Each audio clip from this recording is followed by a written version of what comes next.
On avait besoin de se positionner et la meilleure façon de le faire, c'était de se référer à une norme.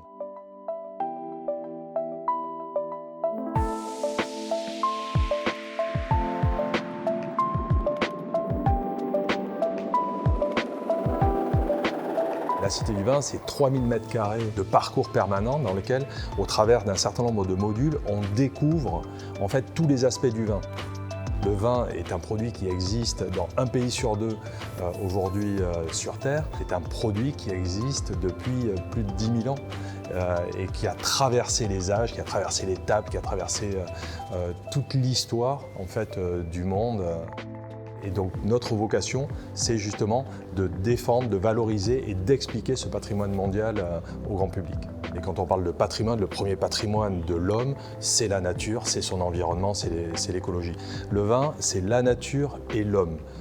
L'interaction entre les deux, la sélection des cépages, l'adaptation du travail de l'homme à des environnements qui peuvent être extrêmement difficiles.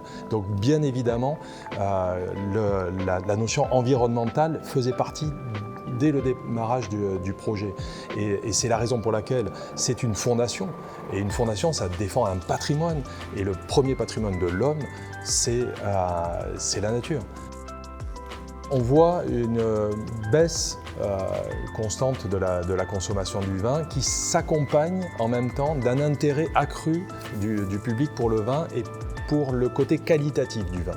Maintenant, on a des techniques dans le monde entier qui permettent de faire du bon vin un peu partout et le public est de plus en plus intéressé par ça. Il est intéressé par le vin, par la façon de le faire, par les cépages, etc.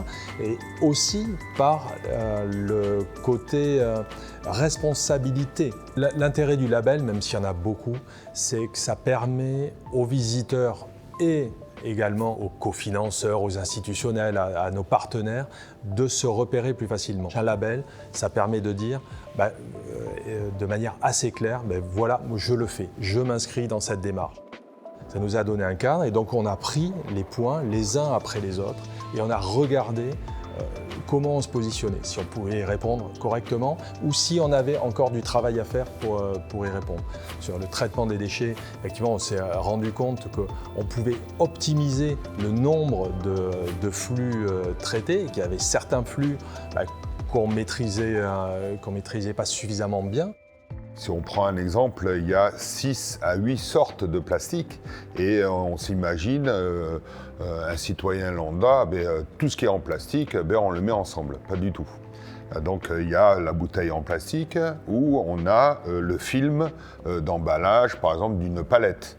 Quand on reçoit nos marchandises, voilà, ça c'est un type de plastique qu'on traite. On a notre rôle à jouer dès lors qu'on soit site culturel, qu'on soit fondation, on a un enjeu patrimonial, donc de préservation d'un patrimoine. Et donc forcément, il faut qu'on puisse montrer que, au-delà de notre activité propre, on essaie de faire en sorte de s'intégrer et d'avoir le moins d'impact possible. Et dès lors qu'on est dans un phénomène vertueux, ça devient beaucoup plus facile d'ajouter d'autres flux et d'aller encore plus loin.